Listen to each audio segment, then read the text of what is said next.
Buenos días, soy Macarena Velasco, ventas de ETFs en Invesco y hoy vamos a analizar nuestras perspectivas de mercado para 2024. Para poder abordar este año merece la pena echar un vistazo atrás y entender los dos últimos años. Por un lado, 2022 fue de los peores años para la renta fija y malo para la renta variable, y 2023 podríamos decir que ha sido un año complejo. Y ambos han estado muy marcados por las políticas monetarias, unas políticas monetarias restrictivas llevadas a cabo por los bancos centrales para luchar contra esa inflación. Y ahora bien, ¿qué va a pasar este 2024? ¿Qué creemos desde Invesco que nos vamos a encontrar? Hemos visto que los responsables políticos llevan casi 2 años luchando contra la inflación. Y como ya hemos presenciado una moderación en los datos de inflación, nuestras perspectivas para este año se centran en el equilibrio entre la duración del crecimiento y una inflación más suave. Y esto nos hace creer que va a ser un buen año. Y te queremos contar por qué. Vamos a verlo. Empecemos por repasar nuestras perspectivas macroeconómicas para 2024. Si miramos el crecimiento, parece que los bancos centrales han ganado la batalla a la inflación. Y lo más importante, sin afectar significativamente el crecimiento. Es decir, aunque esperamos una ligera ralentización del crecimiento mundial durante el primer semestre de este año, creemos que va a ser moderado y se va a recuperar después. Si miramos la inflación, los efectos de esta hemos visto que se han ido disipando a lo largo o a finales de 2023 y se están estabilizando. Y creemos que esto lo que va a hacer es que nos va a llevar a que los principales bancos centrales, habiendo cumplido su cometido, van a relajar su política monetaria este año. Y si miramos más de cerca a cada banco central, pensamos, por una parte, que en Occidente la relajación en Estados Unidos podría comenzar a finales del primer semestre, con una desinflación, esta ralentización que comentábamos de esta inflación, mientras que en Reino Unido podría incluso ser un poco antes. Podrían empezar a recortar los tipos un poco más pronto por ese debilitamiento que estamos viendo en su economía. Si nos vamos al otro lado del mundo, en Asia, la recuperación es desigual. En China vemos que el Banco Central seguramente va a seguir siendo acomodaticio, mientras que el Banco de Japón seguramente lo que va a hacer es emprender un endurecimiento moderado. Y lo que vemos es que esta combinación de factores va a resultar en un mayor apetito por el riesgo y va a favorecer tanto a la renta fija como a la renta variable. Pero todo esto, ¿cómo va a afectar a los distintos activos? Ahora bien, antes de pasar a ver qué activos nos gustan, cómo va a afectar, no debemos olvidar que existen riesgos que pueden cambiar el rumbo de los acontecimientos. Por un lado, tenemos todavía muchos riesgos geopolíticos, es decir, hay elevados frentes activos abiertos en varias zonas como pueden ser Ucrania, Oriente Medio, sigue habiendo tensiones entre China y Taiwán y además tendremos elecciones estadounidenses a finales de este año. Todo esto puede crear volatilidad. Y por otro lado, con una política monetaria que ha sido muy restrictiva, el riesgo de que surjan tensiones y acontecimientos financieros es elevado, lo que puede provocar un cambio repentino en las políticas monetarias. Ahora sí, ahora que ya hemos visto los riesgos, vamos a ver qué activos preferimos en este entorno. Si vemos qué activos, vamos a dividirlo en grandes categorías. Vamos a hacer renta fija y renta variable y vamos a ver quiénes lo podrían hacer mejor este 2024. Como podéis ver, hemos dibujado distintos escenarios, 3 escenarios, con distintas preferencias de activos según el panorama al que nos enfrentemos a lo largo de 2024. En nuestro escenario base, el central, y al que damos una mayor probabilidad, el crecimiento se va, como lo habíamos comentado, se va a ralentizar inicialmente, pero seguramente se reacelerará en el segundo semestre a medida que caiga la inflación, comience la relajación de las políticas monetarias y se consolide ese aumento de los salarios reales. Con esto en mente, nuestras preferencias en este escenario central serían, dentro de la renta variable nos gusta la renta variable cíclica, la renta variable que consideramos value y todas aquellas de pequeña capitalización. Y también dentro de la categoría de renta variable nos gusta mucho la renta variable emergente, especialmente la parte de Asia, y aquí incluiríamos renta variable China. Por otro lado, segunda categoría grande, estaríamos en renta fija. Nos gusta todo el crédito corporativo, tanto investment grade como high yield. Y por desarrollarlo un poquito más, empecemos por renta fija porque vamos a decir que es nuestro activo favorito para 2024. ¿Por qué nos gusta tanto? Pues bien, en primer lugar, porque actualmente presenta rentabilidades muy atractivas, que no hemos visto en los últimos 10 años. Por ejemplo, bonos de gobiernos por encima del 4%, bonos corporativos por encima del 5%, bonos high yield en torno al 7-8%. Estas son rentabilidades que nosotros consideramos atractivas si lo vemos desde una perspectiva histórica. En segundo lugar, porque una bajada de tipos de producirse afectaría positivamente al precio de los bonos. Es decir, la relación inversa entre el precio de los bonos y la TIR hace que cuando bajan los tipos, el precio de mis bonos sube, mejorando la rentabilidad de mi inversión. Y finalmente, si el crecimiento sigue siendo positivo, no vemos un riesgo elevado de impago de los bonos.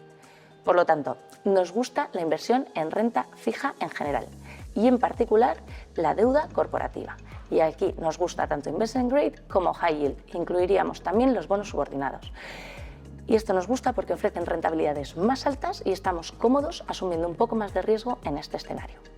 Y en segundo lugar, la otra gran categoría es renta variable, donde también estamos positivos, aunque de manera más moderada o más selectiva. ¿Por qué? Porque si el crecimiento, aunque moderado, sigue siendo positivo, esto es bueno para la renta variable. Porque además, una bajada de los tipos mejora los ratios, la capacidad de endeudamiento de las empresas, es decir, también es positivo para las valoraciones de las distintas compañías. Y finalmente, y hablando de valoraciones, comentábamos que 2023 ha sido un año espectacular para muchos índices, pero concentrado en poquitos valores, a lo cual vemos muchas oportunidades, pero tenemos que ser selectivos e ir por ese camino, por el de las valoraciones.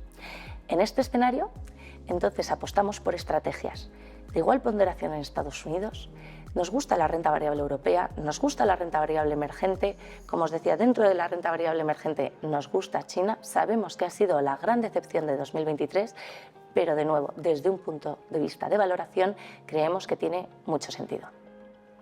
Ahora bien, podríamos encontrarnos en escenarios distintos, ya sea porque la inflación vuelva a subir y se mantenga persistente, y esto que va a hacer, pues provocar una desaceleración más brusca, o por el contrario, que los datos de inflación vayan saliendo mucho más suaves y veamos un mejor crecimiento. Entonces, como vemos en nuestra gráfica, una inflación persistente con una desaceleración brusca podría suponer que los bancos centrales sigan con un endurecimiento de sus políticas monetarias. Y en este caso, preferiríamos activos como dentro de la renta fija, pues los bonos con más duración, y dentro de la renta variable iríamos seguramente a escenarios más defensivos. Estos serían nuestros preferidos. Si por el contrario nos encontramos con una desinflación más rápida y un mejor crecimiento, consideramos que la Fed, que los bancos centrales relajarían antes sus políticas monetarias. Y en este caso, la renta variable, quizá con un poco más de riesgo, el crédito, el high yield, materias primas, también serían preferidas. En resumen, nuestro escenario central es que 2024 promete ser un año bueno para los inversores, donde vamos a poder aprovechar muy buenas oportunidades y en distintos activos. Ahora bien, de todas estas ideas que suenan muy amplias, si tuviéramos que destacar dos activos que pueden darnos un buen retorno a lo largo de 2024, escogeríamos dentro de la categoría de renta fija los bonos híbridos, como os decía antes, deuda subordinada, y dentro de la categoría de renta variable las acciones chinas. Para los que queráis saber un poco más, os contamos ahora por qué. En primer lugar, empecemos con renta fija. Y dentro de la renta fija vamos a ver los bonos híbridos. ¿Qué son los bonos híbridos? Estos bonos en general son emitidos por compañías grandes y solventes y son un tipo de deuda subordinada, que por su naturaleza ofrece una rentabilidad superior a la deuda senior, pero con un rating crediticio menor por su subordinación. ¿Y por qué nos gusta este tipo de deuda? Ya hemos mencionado que el crédito está ahora en niveles no vistos en años, que además la renta fija se beneficia en un entorno de bajada de tipos, y que no creemos que vaya a existir un riesgo elevado de impago, o al menos no en emisores de calidad.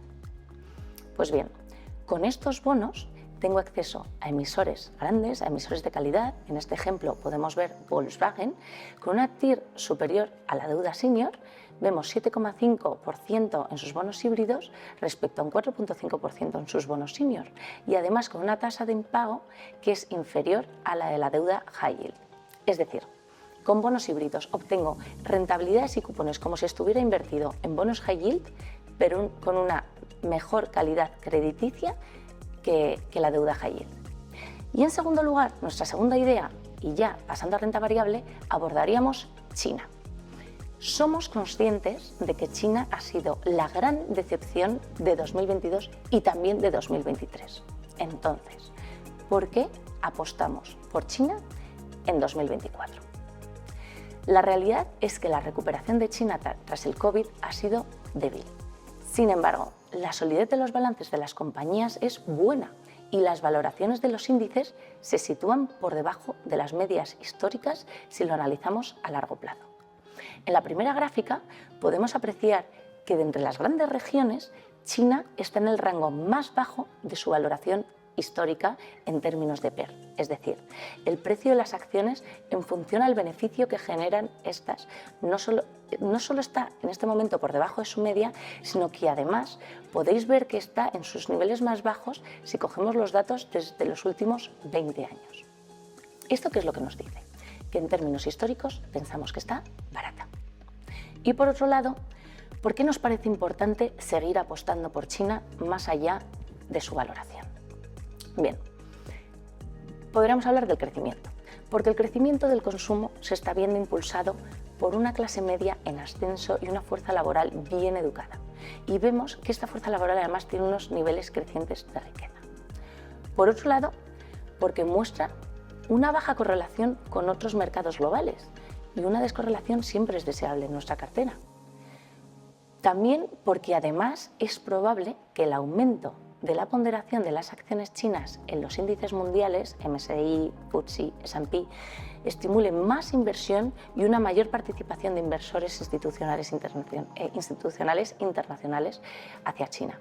Y finalmente, porque no podemos olvidar que es la segunda economía más grande y una de las que más crecen en el mundo, que casi pesa un 20% del PIB mundial, y vemos que sus compañías en general, como os decíamos, muestran unos balances muy sólidos.